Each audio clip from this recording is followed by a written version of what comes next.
నమస్తే, welcome to మధురం channel. ఈరోజు మనము బ్యాచులర్ రెసిపీ ఈజీగా బెండకాయ ఫ్రై ఎలా తయారు చేసుకోవాలో చూద్దాం. ముందుగా నాన్ స్టిక్ ప్యాన్ తీసుకొని 3 స్పూన్ల ఆయిల్ వేసుకోవాలి.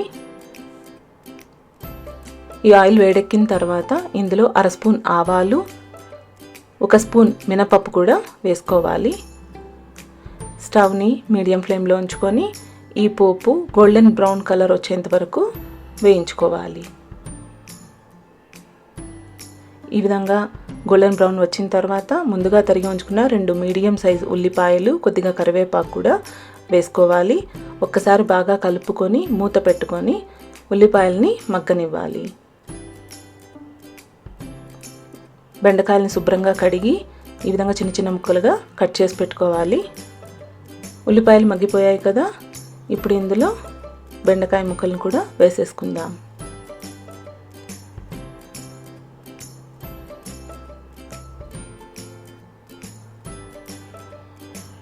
ఇప్పుడు ఇందులో 1 స్పూన్ ఉప్పు, 1/2 స్పూన్ పసుపు కూడా వేసుకోవాలి.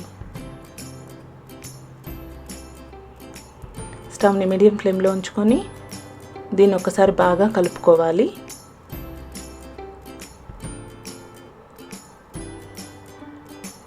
మూత పెట్టుకొని బెండకాయ ముక్కల్ని 60% మగ్గించుకోవాలి.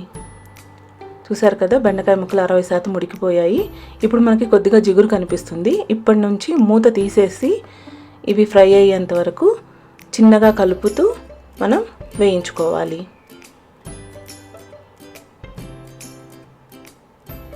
చూసారు కదా, బెండకాయ ముక్కలు బాగా వేగిపోయాయి, అలాగే జిగురు కూడా పూర్తిగా పోయింది. ఇప్పుడు ఇందులో 1/2 స్పూన్ కారం, చిన్న కప్పుతో 1/2 కప్పు కూరపొడి కూడా వేసుకోవాలి. ఈ కూరపొడి ఎలా తయారు చేయాలి అనే వీడియో లింక్ మీకు డిస్క్రిప్షన్ బాక్స్లో ఇస్తాను. ఇప్పుడు దీన్ని ఒకసారి బాగా కలుపుకోవాలి. కలిపేటప్పుడు చిన్నగా కలుపుకోండి, బెండకాయ ముక్కలు మ్యాష్ అయిపోకుండా ఉంటుంది. చూసారు కదా, బెండకాయ కూర రెడీ అయిపోయింది. ఈ ఫ్రై మీకు రసం, సాంబార్లోకి, అలాగే డైరెక్ట్గా అన్నంలో తినడానికి కూడా చాలా బాగుంటుంది. తప్పకుండా ట్రై చేయండి. ఎలా వచ్చిందో కామెంట్ చేయండి. ఈ వీడియో మీకు నచ్చినట్లయితే please like, share and subscribe. Thanks for watching. Next వీడియోలో కలుద్దాం.